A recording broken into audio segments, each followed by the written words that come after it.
जनवरी का महीना था। उत्तर भारत का वो इलाका जहाँ ठंड सिर्फ मौसम नहीं होती बल्कि गरीबों के लिए परीक्षा बन जाती है। उस साल ठंड कुछ ज्यादा ही निर्दयी थी।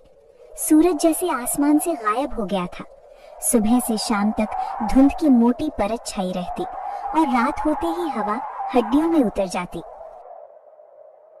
गांव के लोग कहते थे कि ऐसी ठंड उन्होंने बरसों बाद देखी है। अरे भाई, मैंने अपनी पूरी उम्र देख ली लेकिन ऐसी ठंड कभी नहीं देखी। ये हवा, इसमें नमी तो है ही नहीं, फिर भी सीने में चाकू की तरह चुभ जाती है। सांस लेते ही लगता है जैसे फेफड़े जम जाएंगे। ठीक कह रहा है तू। देख जरा, पानी के घड़े, ऊपर बर्फ की पतली परत जम गई है। ये कोई मामूली जनवरी नहीं है। ऐसी ठंड तो बस किस्मत के मारे लोगों की परीक्षा लेने आती है। गांव का नाम था रामपुर टोला। ये छोटा सा गांव था जहां ज्यादातर लोग खेती से जुड़े थे। किसी के पास अपनी जमीन थी तो किसी के पास सिर्फ मजदूरी। इसी गांव के आखिरी छोर पर एक कच्ची झोपड़ी में रहता था मंगलू राम। मंगलू किसान था लेकिन अपनी जमीन का नहीं, वो दूसरों के खेतों में काम करता था। हल चलाना, बीज बोना, फसल काटना, साल भर मेहनत करके जो मिलता उसी से उसका घर चलता। मंगलू की उम्र लगभग 42 साल थी, लेकिन मेहनत और चिंता ने उसे समय से पहले बूढ़ा बना दिया था। उसकी पीठ हल्की सी झुकी रहती, हथेलियां फटी हुई थीं और चेहरे पर हमेशा थकान जमी रहती थी। उसके परिवार में कुल 5 लोग थे। उसकी पत्नी कमला, जो चुपचाप हर मुश्किल को सह लेने वाली औरत थी। उसका 10 साल का बेटा राजू, जो पढ़ना चाहता था लेकिन ज्यादातर समय पिता की चिंता में चुप रहता। 7 साल की बेटी चंदा, जो अभी भी मासूम थी और भूख को ठीक से समझ नहीं पाती थी। और सबसे बुजुर्ग थी मंगलू की माँ सरसों अम्मा, जिनकी उम्र 70 के पार हो चुकी थी और ठंड में उनके घुटने जवाब दे जाते थे। इस जनवरी में ठंड ने सबसे पहले मंगलू के घर को घेरा। गांव के बड़े किसान और जमींदारों ने काम बंद कर दिया था। सुन मंगलू, कल से काम पर मत आना। देख नहीं रहा कैसी कड़ाके की ठंड पड़ रही है। ऐसी ठंड में खुले आसमान के नीचे काम करना इंसान के बस की बात नहीं। जान है तो जहान है। काम बाद में भी हो जाएगा। पहले अपने घर जा, आग ताप, बच्चों का ख्याल रख। जब मौसम कुछ ठीक होगा तब बुला लूंगा। कल से काम पर मत आना। इतनी ठंड है, भला इतनी ठंड में कोई खुले में काम कैसे कर सकता है? उनका कहना था कि इतनी ठंड में खेतों में काम कराना ठीक नहीं।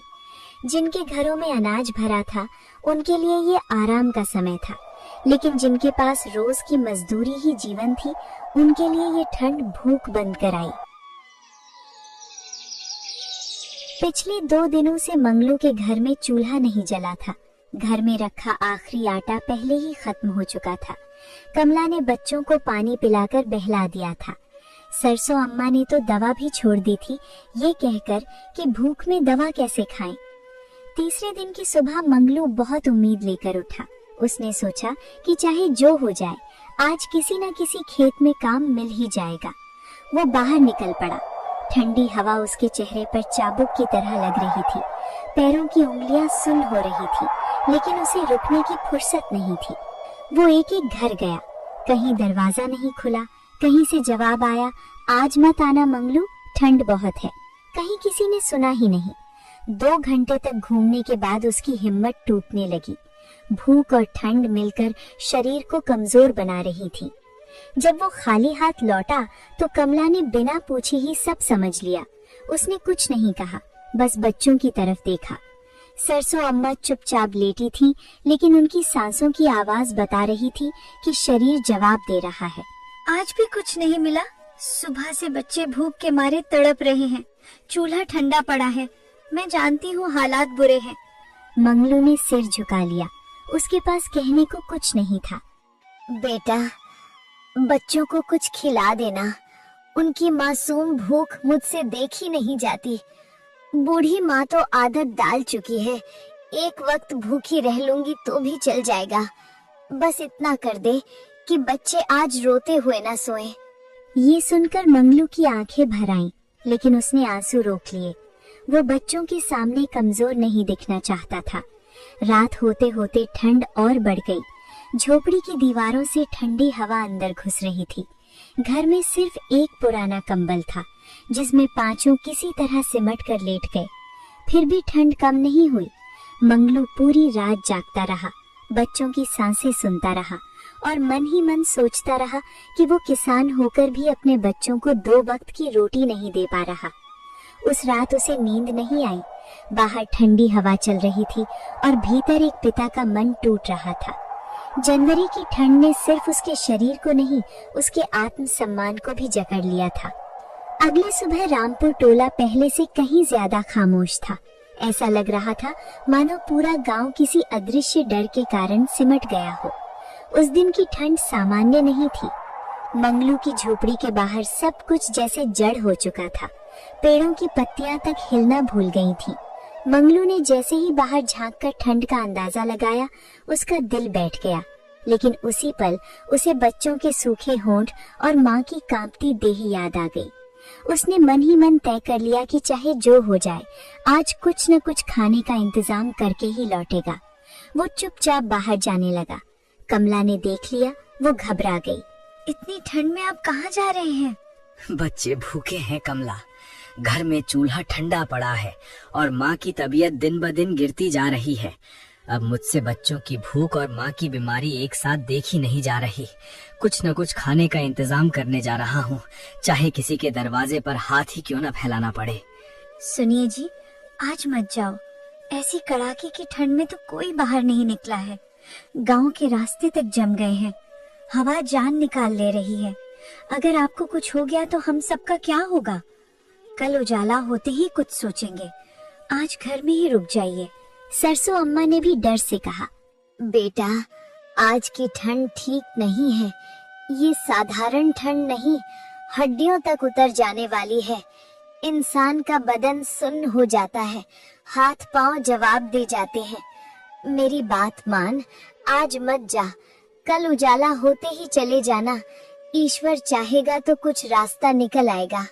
राजू भी पास आ गया। पिताजी, इतनी ठंड में बाहर मत जाइए। मुझे डर लगता है कि आपको कुछ हो जाएगा। अगर खाने की कमी है तो मैं आज खाना नहीं खाऊंगा, लेकिन आप घर पर ही रहिए। आप मेरे लिए बहुत जरूरी हैं पिताजी। नहीं बेटा, तुम्हें भूखा नहीं रहना चाहिए। बच्चों का भूखा रहना बाप के लिए सबसे बड़ा गुनाह होता है। अगर आज तुम्हें भूख लगी और मैं कुछ न कर पाया तो सारी उम्र खुद को माफ नहीं कर पाऊंगा। उसकी नजर चंदा पर गई, जो कोने में सुस्त पड़ी थी। सांसें भी जैसे थमी सी लग रही थीं। अगर आज भी मैं खाली हाथ बैठा रहा तो शायद ये लोग कल उठ भी ना पाए। तब इस ठंड से नहीं, भूख से मर जाएंगे। ऐसे में घर बैठना मेरे लिए मौत से भी ज्यादा भारी है। इतना कहकर उसने शॉल कंधे पर डाली और झोपड़ी से बाहर निकल गया। बाहर की ठंड ने जैसे उस पर हमला कर दिया। हवा इतनी तेज थी कि सांस लेना मुश्किल हो रहा था। कुछ कदम चलते ही उसके पैर सुन्न होने लगे। रास्ते में न कोई आदमी था न जानवर। पूरा गांव जैसे पत्थर बन गया हो। वो खेतों की ओर बढ़ने लगा। उसे उम्मीद थी कि शायद कहीं कोई दयालु आदमी मिल जाए या कहीं से थोड़ा अनाज मिल जाए, लेकिन हर कदम के साथ ठंड और भूख मिलकर उसके शरीर को कमजोर बनाती जा रही थी। हाथ अब शॉल के भीतर भी कांप रहे थे। आंखों के सामने अंधेरा सा छाने लगा। थोड़ी दूर जाकर वो रुक गया। उसने खुद से कहा, बस थोड़ा और, थोड़ी सी हिम्मत और जुटा ले मंगलू। ये कदम मेरे लिए नहीं है, ये बच्चों के लिए है। जब तक सांस है तब तक हार नहीं माननी। चाहे बदन साथ छोड़े, चाहे आंखों के आगे अंधेरा छा जाए, मगर बच्चों को भूखा नहीं रहने दूंगा। लेकिन शरीर अब साथ नहीं दे रहा था। घुटने जवाब देने लगे। वो खेत की मेड़ के पास बैठ गया। ठंडी जमीन से उठती सिहरन सीधे उसके बदन में उतर गई। उसने उठने की कोशिश की, पर पैर जैसे पत्थर बन चुके थे। उसके दिमाग में कमला का चेहरा घूम गया। राजू की आवाज गूंजने लगी, बाबा मत जाओ। चंदा की सूनी आंखें सामने आ गई। उसने खुद से कहा, मैं लौट आऊंगा, जरूर लौट आऊंगा। खाली हाथ नहीं, कुछ न कुछ लेकर आऊंगा। चाहे मुझे यहाँ सारी रात ही क्यों न गुजारनी पड़े, मगर घर जाऊंगा तो बच्चों के हाथ में रोटी होगी। ईश्वर बस इतना बल दे दे कि मैं एक बार घर की चौखट तक पहुँच जाऊं। लेकिन आवाज मुंह से नहीं निकली। ठंड अब सिर्फ बाहर नहीं थी, वो उसके अंदर तक घुस चुकी थी। सांसें भारी होने लगी, आंखें धीरे धीरे बंद होने लगी। उसी खेत की मेड़ पर जहां वो कभी दूसरों के लिए मेहनत करता था, मंगलू चुपचाप लेट गया। कुछ देर बाद वहां सिर्फ ठंडी हवा चल रही थी। मंगलू फिर कभी नहीं उठ पाया।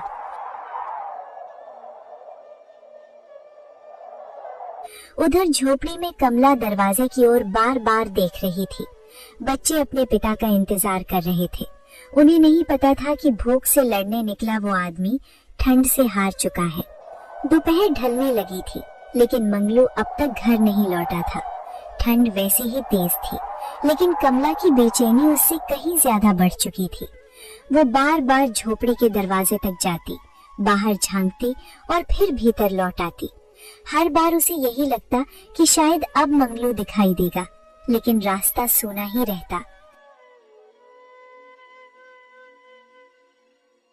सरसों अम्मा ने कमजोर आवाज में पूछा, बहू अभी तक नहीं लौटा?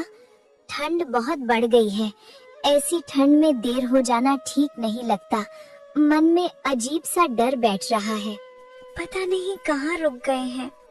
हर पल लगता है अभी आ जाएंगे, पर दिल मानता ही नहीं। ठंड भी बढ़ती जा रही है और बेचैनी भी। माँ, बाबा आएंगे ना? उन्होंने कहा था कि वो जल्दी लौटेंगे। आएंगे बेटा, जरूर आएंगे। तुम्हारे बाबा अपना वादा कभी नहीं तोड़ते। बस थोड़ा इंतजार करो। थोड़ी देर बाद कमला ने तय किया कि अब इंतजार नहीं किया जा सकता। उसने पड़ोस की एक औरत को आवाज दी और कांपते कदमों के साथ मंगलू को ढूंढने निकल पड़ी। ठंड के बावजूद उसका शरीर पसीने से भीग रहा था। ये पसीना ठंड का नहीं, डर का था। वो गांव से बाहर खेतों की ओर बढ़े। रास्ते में जो भी मिला उससे पूछती गई, मेरे पति इधर से गए थे क्या? हर जगह से एक ही जवाब मिला, नहीं।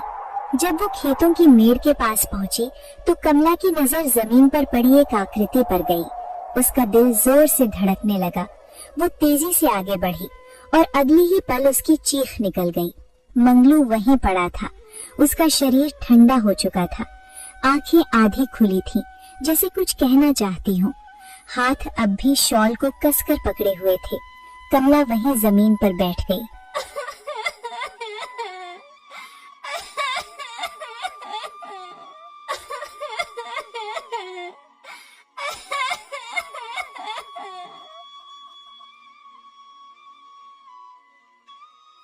राजू डरते डरते पास आया और पिता को हिलाने की कोशिश की, लेकिन मंगलू अब कभी नहीं उठने वाला था। बाबा उठो ना, जमीन बहुत ठंडी है। यहाँ मत लेटे रहो, चलो घर चलते हैं। चंदा दरवाजे पर देख रही होगी, दादी अम्मा भी तुम्हारा इंतजार कर रही होंगी। मुझे डर लग रहा है बाबा, आप ऐसे चुप मत रहो, उठो ना, घर चलो।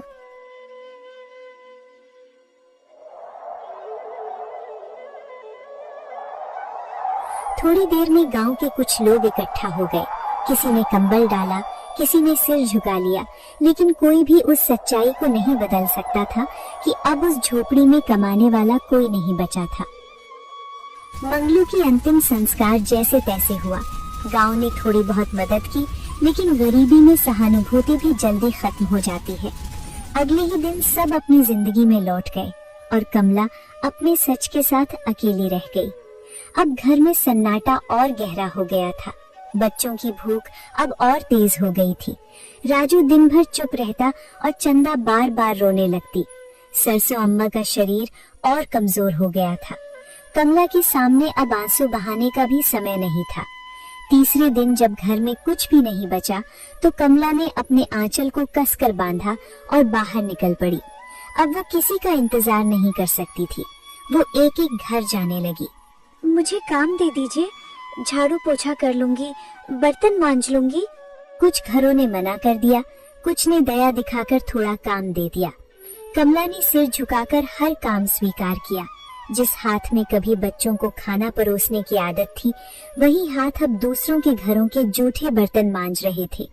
शाम को जब वो मुट्ठी भर अनाज लेकर घर लौटती तो बच्चों की आंखों में थोड़ी सी चमक आ जाती, लेकिन ये चमक बहुत कमजोर थी। कमला जानती थी कि ये लड़ाई आसान नहीं है। मंगलू के जाने के बाद ठंड सिर्फ मौसम में नहीं रही थी, वो अब उसकी जिंदगी में उतर आई थी। फिर भी उसने हार नहीं मानी, क्योंकि उसके सामने 2 भूखे बच्चे और एक बूढ़ी माँ थी। मंगलू की जगह अब उसकी मेहनत बोलने लगी थी। मंगलू की मौत के कुछ दिनों बाद कमला की जिंदगी एक नए लेकिन और भी कठिन दौर में प्रवेश कर गई। अब उसके सामने सिर्फ एक ही सवाल था कि घर का चूल्हा कैसे जले। बच्चों की भूख और बूढ़ी सास की हालत ने उसे हर रोज बाहर निकलने पर मजबूर कर दिया। रामपुर टोला में सबसे बड़ा घर ठाकुर हरिराम सिंह का था। उनके पास गांव की आधी से ज्यादा जमीन थी। लोग उन्हें जमींदार कहते थे। उनके खेतों में साल भर मजदूर काम करते थे, लेकिन ठाकुर हरिराम का नाम दया के लिए नहीं जाना जाता था। फिर भी गांव में काम की सबसे ज्यादा संभावना उन्हीं के यहाँ थी। कमला एक दिन हिम्मत करके उनके घर पहुंची, हाथ जोड़कर बोली, ठाकुर जी, अगर कोई काम मिल जाए तो। घर में बच्चे भूखे हैं, अम्मा बीमार हैं। मैं भीख नहीं मांग रही, बस इतना चाहती हूँ कि मेहनत करके उनके पेट की आग बुझा सकूं। जो काम कहेंगी कर लूंगी। ठाकुर हरिराम ने उसे ऊपर से नीचे तक देखा, मानो उसकी हिम्मत और हालत दोनों तौल रहा हो। काम तो बहुत है, पर यहाँ काम हल्का नहीं होता। पूरे दिन की कड़ी मेहनत करनी पड़ेगी, सुबह से शाम तक। मेहनत से मैं डरती नहीं हूँ ठाकुर जी, बस इतना मिल जाए कि बच्चों के लिए 2 वक्त की रोटी बन सके। बदले में मेरी जान भी लगानी पड़े तो लगा दूंगी। थोड़ी देर चुप रहने के बाद ठाकुर ने शर्त रखी। अच्छी तरह समझ लो कमला, यहाँ पूरे दिन काम करना होगा, सुबह से लेके शाम ढलने तक। बदले में तुम्हें रोज ठीक ठीक 2 किलो चावल और 20 रुपए मिलेंगे। ना एक दाना कम, ना एक पैसा ज्यादा। अगर मेहनत में कमी दिखी या काम में ढिलाई हुई तो फिर यहाँ जगह नहीं मिलेगी। अगर ये शर्तें मंजूर हैं, तभी बात आगे बढ़ेगी। मुझे सब मंजूर है ठाकुर जी। 2 किलो चावल और 20 रुपए मेरे लिए बहुत बड़ी चीज है। इन्हीं से मेरे बच्चों का पेट भरेगा, घर में चूल्हा जलेगा और रात को भूखे सोने की नौबत नहीं आएगी। आप जो काम कहेंगे मैं बिना शिकायत किए करूंगी। बस इतना मौका दे दीजिए कि मैं अपनी मेहनत से अपने बच्चों को जिंदा रख सकूं। उसी दिन से कमला ठाकुर के यहाँ काम करने लगी। उसके लिए ये सौदा नहीं, बल्कि टूटते हुए घर को संभालने का एक सहारा था। लेकिन असली सच्चाई जल्दी ही सामने आ गई। ठाकुर हरिराम की पत्नी शांति देवी का स्वभाव बहुत कठोर था। चेहरे पर हमेशा नाराजगी और आवाज में तिरस्कार रहता। जैसे ही कमला सुबह पहुंचती, शांति देवी कामों की लंबी सूची थमा देती। पहले आंगन अच्छे से धोना, एक भी कोना गंदा नहीं रहना चाहिए। उसके बाद गोबर उठाकर ढेर में जमा करना, फिर सारे बर्तन चमकने चाहिए। और सुन लो, पशुओं का चारा भी काट देना। आधा अधूरा काम मुझे पसंद नहीं। यहाँ जो काम मिले उसे पूरी तरह करना पड़ता है। कमला बिना कुछ कहे काम में लग जाती। ठंड हो या धूप, वो रुके बिना चलती रहती। दोपहर तक उसकी कमर दुखने लगती और हाथ कांपने लगते, लेकिन आराम का नाम नहीं था। काम खत्म होने पर जब कमला चावल लेने जाती तो शांति देवी का चेहरा और सख्त हो जाता। इतना सारा काम करके भी ढंग से नहीं हुआ। कहीं आंगन में दाग रह गया, कहीं बर्तन ठीक से साफ नहीं है। आज पूरे 2 किलो चावल नहीं मिलेंगे। जितना काम उतना ही मिलेगा। यहाँ मेहनत का हिसाब ऐसे ही चलता है। कभी 1.5 किलो, कभी 1 किलो देकर ही टाल देती। कमला हिम्मत करके कहती, मालकिन, बच्चों के लिए तय हुआ था रोज पूरे 2 किलो चावल। मैंने आज भी सुबह से शाम तक जो कहा गया सब किया है। अगर आज कम मिलेगा तो घर में चूल्हा नहीं जलेगा। बच्चों की खातिर पूरा हिस्सा दे दीजिए। ज्यादा बोलने की जरूरत नहीं है। काम चाहिए या नहीं, बस ये बताओ। यहाँ शर्तें मैं तय करती हूँ। जितना दिया जाए उसी में खुश रहना सीखो, वरना और भी लोग हैं काम करने वाले। ठाकुर हरिराम भी कुछ कम नहीं थे। वो अक्सर कमला से और काम करवा लेते और पैसे देने की बात पर टाल मटोल करते। आज नकद नहीं है, अभी पैसे नहीं पड़े हैं, कल ले जाना। आज काम हो गया, यही बहुत है। कल आओगी तो हिसाब कर लेंगे। 20 रुपए भी कई बार 10 बन जाते, कई बार बिल्कुल नहीं मिलते। कमला सब सहती रही। उसे अपमान से ज्यादा डर बच्चों की भूख से लगता था। शाम को जब वो थकी हुई घर लौटते तो राजू दरवाजे पर खड़ा रहता। माँ, आज आप क्या लाई? क्या चावल पूरे मिले? आज पेट भरकर खा पाएंगे ना? मैं सुबह से यही सोच रहा हूँ कि आप क्या लेकर आई होंगी। कमला जब मुट्ठी भर चावल निकालती तो बच्चों के चेहरे पर थोड़ी राहत दिखती। वही चावल उबालकर वो सबको थोड़ा थोड़ा देती और खुद अक्सर भूखी रह जाती। सरसों अम्मा ये सब देखती और मन ही मन रोती। मेरे बेटे के जाने के बाद मेरी बहू को क्या क्या सहना पड़ रहा है। दूसरों के घरों में झुक झुक कर काम, फिर भी तिरस्कार ही मिलता है। अपने आंसू बच्चों से छिपाती है, रात को अकेले रोती है। मेरी आंखों के सामने उसकी जिंदगी यूं घुट रही है और मैं कुछ कर नहीं पा रही। भगवान, अगर ये सब मेरे हिस्से में लिख देते तो शायद इतना दर्द उसे न सहना पड़ता। कमला जानती थी कि ठाकुर के यहाँ उसका शोषण हो रहा है, लेकिन उसके पास कोई और रास्ता नहीं था। गांव में ज्यादातर लोग मजबूरी में इसी तरह जी रहे थे। यहाँ मेहनत की कीमत नहीं थी, सिर्फ मजबूरी की। हर दिन कमला की पीठ और झुकती जा रही थी, लेकिन उसकी हिम्मत अभी टूटी नहीं थी। वो जानती थी कि अगर वो भी टूट गई तो उसके बच्चों का भविष्य अंधेरे में चला जाएगा। ठाकुर हरिराम सिंह के यहाँ काम करते हुए कमला को कुछ हफ्ते हो चुके थे। वो रोज अंधेरे में उठती, ठंड से जकड़े शरीर को समेटकर ठाकुर के घर पहुंच जाती और बिना रुके काम में लग जाती। उसे मालूम था कि अगर एक दिन भी काम छूट गया तो उसके घर का चूल्हा ठंडा पड़ जाएगा। एक दिन ऐसा आया जब पूरा दिन काम करने के बाद भी उसे न चावल मिले और न पैसे। कमला को पहले लगा कि शायद भूल हो गई होगी। उसने हिम्मत करके शांति देवी से कहा, मालकिन, आज का चावल और पैसे दे दीजिए। सुबह से लगातार काम किया है। घर में बच्चे इंतजार कर रहे होंगे। चूल्हा बिना अनाज के ठंडा पड़ा है। अगर आज कुछ लेकर नहीं गई तो घर कैसे चलेगा? अभी नहीं, बाद में ले जाना। मुझे अभी फुर्सत नहीं है। रोज रोज हिसाब मांगने मत आया करो। जब कहूंगी तब मिलेगा, समझी? कमला कुछ बोल नहीं पाई। वो चुपचाप घर लौट आई, ये सोचकर कि कल मिल जाएगा। लेकिन अगला दिन भी वैसा ही निकला। कमला ने फिर पूरे दिन काम किया। घर की सफाई, पशुओं की देखभाल, आंगन की लिपाई और रसोई के बर्तन। शाम को उसने फिर से बात उठाई। इस बार ठाकुर हरिराम ने कहा, ऐसा क्या हड़बड़ मची है? हम कोई तुम्हारे पैसे लेकर भाग जाने वाले हैं क्या? यहाँ रोज का काम हो रहा है, हिसाब भी हो जाएगा। आज नहीं तो कल सही। अभी जाओ और अपना काम देखो। उसका लहजा ऐसा था जैसे कमला ने कोई बहुत बड़ी गुस्ताखी कर दी हो।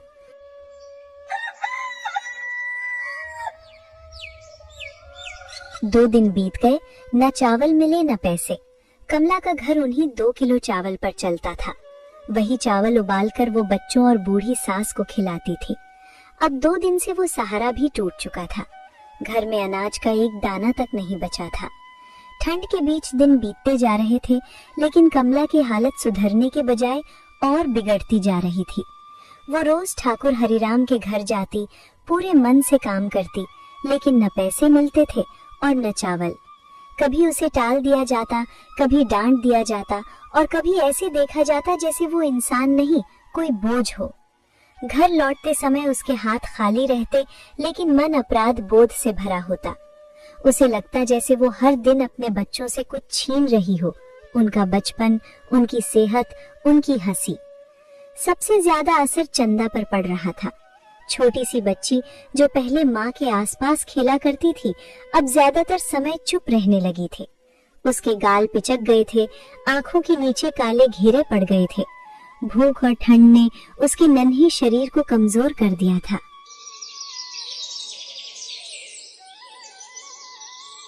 एक सुबह चंदा उठ ही नहीं पाई। कमला ने उसे हिलाया, आवाज दी, लेकिन वो सुस्त पड़ी रही। उसका बदन बर्फ की तरह ठंडा था और सांसें बहुत हल्की चल रही थी। कमला घबरा गई। चंदा, आंख खोल बेटा, देख माँ आ गई है। उठ जाना, कुछ बोल दे। तेरी सांस ऐसे थमी सी क्यों लग रही है? माँ यही है, डर मत, बस एक बार आंख खोल ले बेटा। लेकिन कोई जवाब नहीं आया। राजू डर के मारे रोने लगा। माँ, चंदा क्यों नहीं उठ रही? मैंने उसे बुलाया, हिलाया भी, पर वो कुछ नहीं बोल रही। माँ, मुझे डर लग रहा है। चंदा सो तो नहीं गई? बोलो ना माँ, वो उठेगी ना? बहू, बच्ची बहुत ज्यादा कमजोर हो गई है। इसका बदन जैसे जवाब दे रहा हो। अब देर मत कर, इसे डॉक्टर को दिखाना पड़ेगा।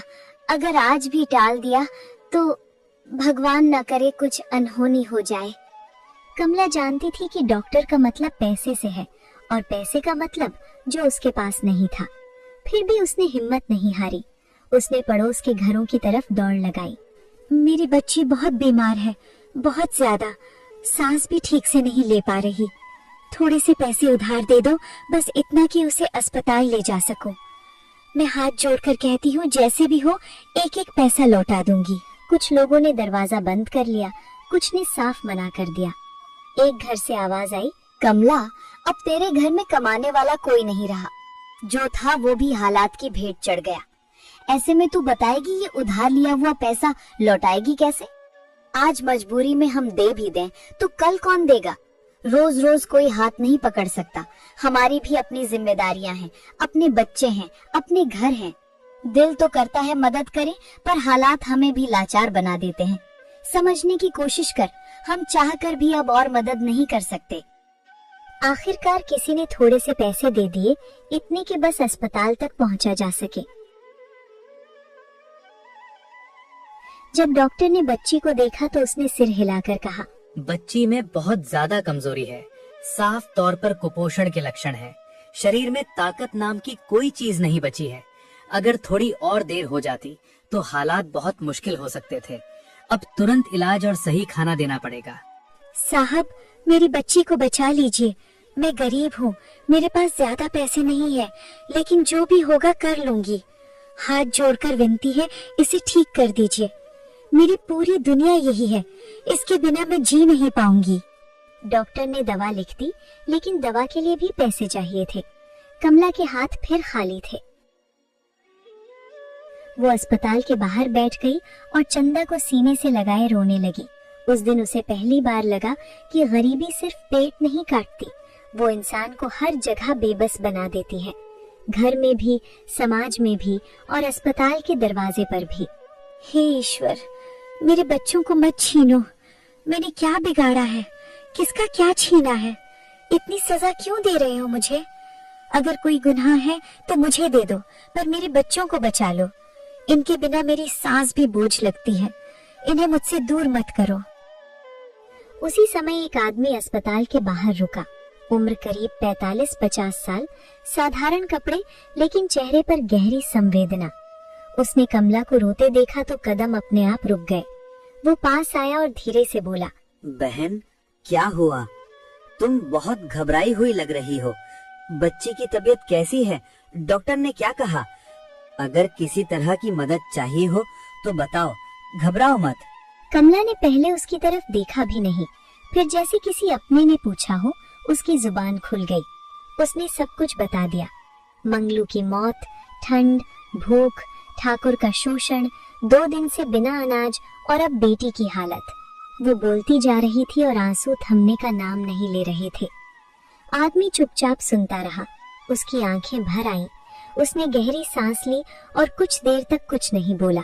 फिर धीरे से कहा, बहन, आज तुम जो झेल रही हो वही मैंने बरसों पहले अपनी आंखों से देखा है। ये बेबसी, ये डर, अपनों को खो देने का साया, सब कुछ मेरे अपने जीवन का हिस्सा रह चुका है। इसीलिए तुम्हारा दर्द मुझे पराया नहीं लग रहा। कमला ने हैरानी से उसकी तरफ देखा। आदमी ने कहना शुरू किया, मेरे पिता भी बहुत गरीब थे। एक दिन वे अचानक बहुत बीमार पड़ गए।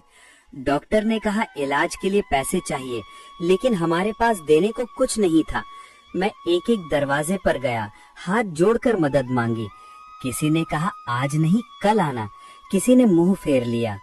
उसी कमी, उसी कल के इंतजार में मेरे पिता हमें छोड़कर चले गए।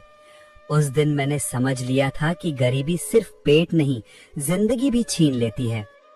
उस दिन मैंने अपने आप से वादा कर लिया था कि अगर कभी मेरे पास पैसे आए तो किसी गरीब को इलाज के लिए दर दर भटकने नहीं दूंगा।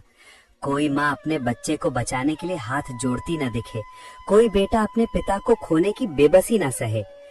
अगर मेरी कमाई किसी एक जान को भी बचा सके तो वही मेरी सबसे बड़ी दौलत होगी। उसने अपनी जेब से पैसे निकाले और कमला के हाथ में रख दिए।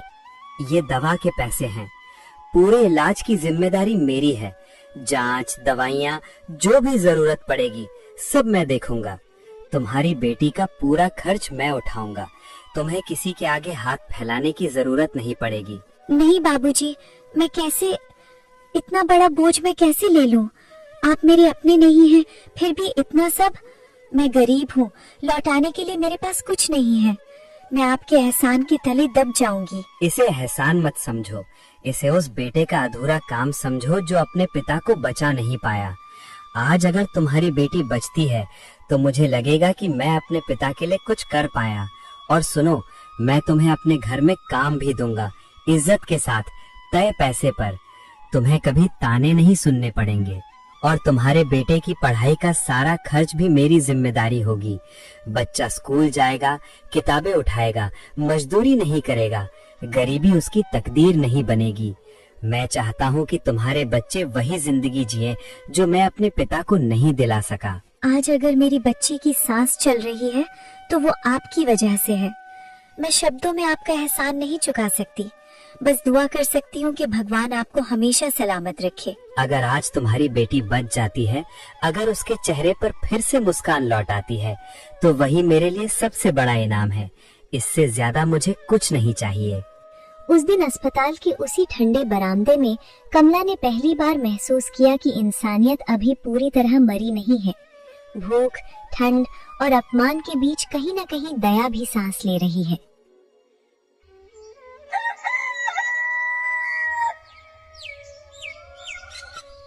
चंदा की सांसें थोड़ी सहज होने लगी थी। कमला ने उसे सीने से लगा लिया और मन ही मन मंगलू को याद किया। देखो जी, किसी ने हमारे बच्चों का हाथ पकड़ लिया है।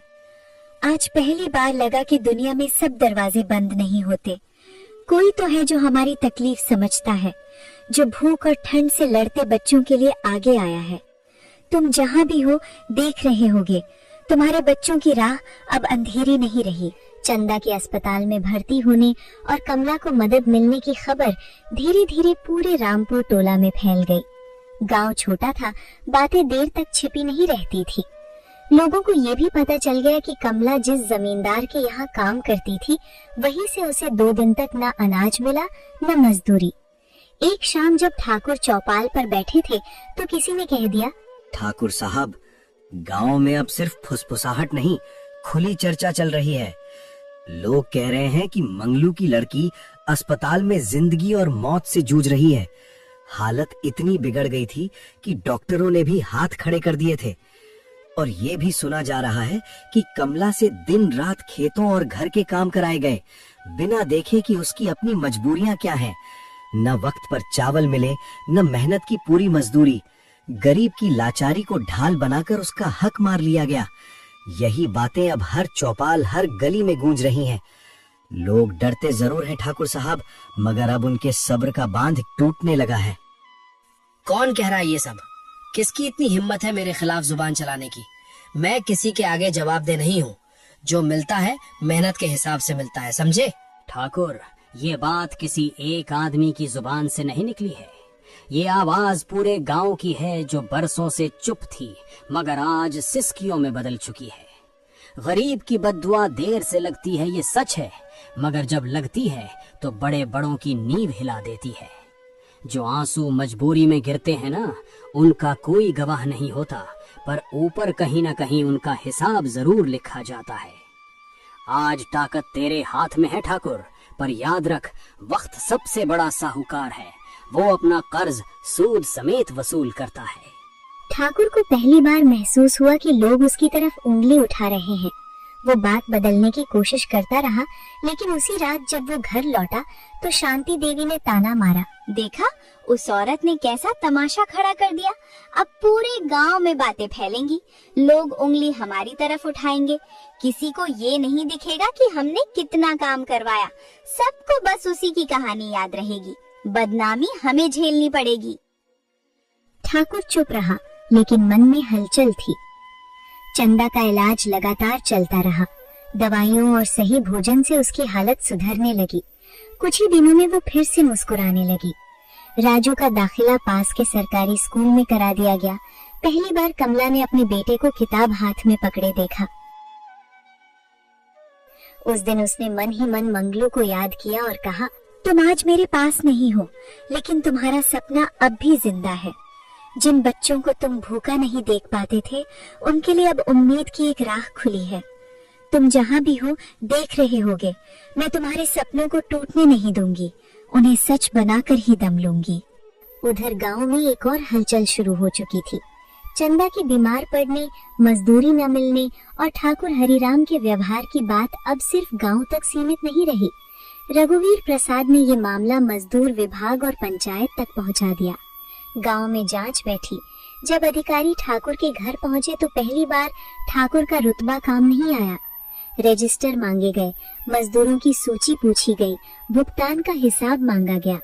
ठाकुर और शांति देवी एक दूसरे की तरफ देखने लगे। सच धीरे धीरे बाहर आने लगा। पता चला कि कमला अकेली नहीं थी, और भी मजदूरों को काम के बाद पूरा अनाज और पैसे नहीं दिए गए थे। पंचायत के सामने फैसला सुनाया गया।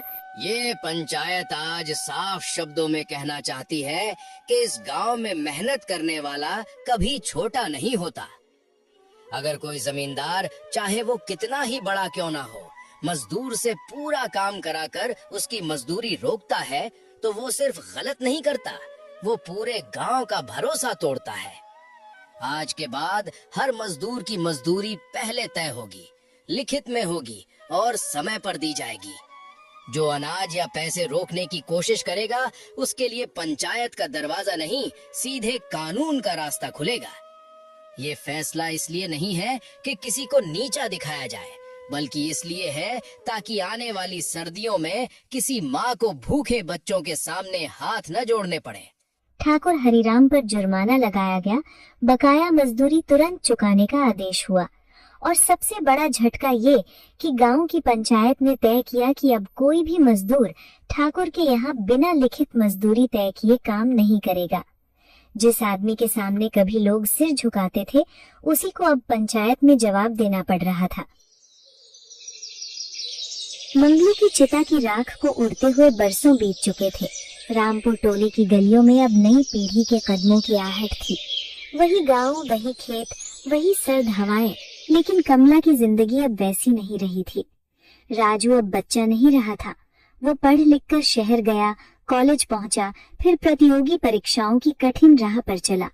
कई बार असफल हुआ, कई बार टूटा, लेकिन हर बार माँ का झुका हुआ चेहरा और ठंड में मरे पिता की तस्वीर उसे फिर खड़ा कर देती। आखिर वो दिन आया।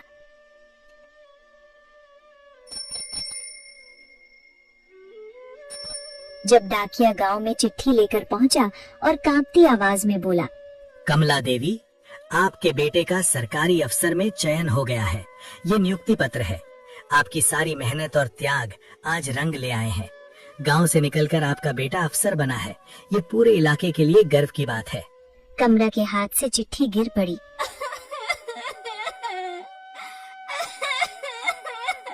उसने जमीन पर बैठकर पहली बार जोर जोर से रोया, दुख से नहीं बल्कि सुकून से। गांव के वही लोग जो कभी कहते थे कमाने वाला नहीं है, कैसे पालेगी बच्चों को, आज वही लोग कहते थे, कमला तेरी किस्मत भी कमाल की है। जिस औरत ने आधी जिंदगी दूसरों के घरों में काम करते गुजार दी, उसी का बेटा आज नाम रोशन कर गया। लोग कहते थे इससे कुछ नहीं होगा, और आज वही लड़का सबके सामने मिसाल बन गया। राजू जब अफसर बनकर पहली बार गांव लौटा तो उसने सबसे पहले माँ के पैर छुए, फिर उस टूटी हुई झोपड़ी को देखा जहाँ कभी भूख और ठंड साथ साथ रहते थे। उसने कहा, माँ, अब तुम्हें कभी किसी के आगे हाथ नहीं फैलाना पड़ेगा। जिस तरह तुमने हमें भूख, ठंड और तानों के बीच पाला, अब मेरी बारी है तुम्हें सहारा देने की। ये सब तुम्हारी मेहनत और बलिदान का नतीजा है माँ। बेटा, मुझे किसी और चीज की चाह नहीं थी, बस यही सपना था कि मेरे बच्चे सम्मान के साथ जिएं।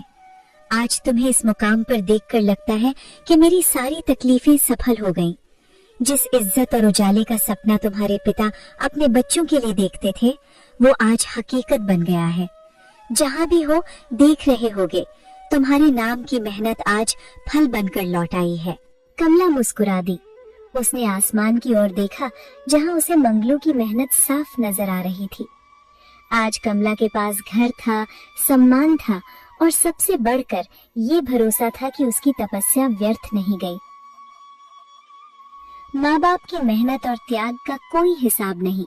उनके आंसुओं में ही बच्चों की जिंदगी छिपी होती है। अपने माँ बाप के लिए एक धन्यवाद लिखो और उन्हें बताओ कि आप उनकी मेहनत और प्यार को कभी नहीं भूलेंगे।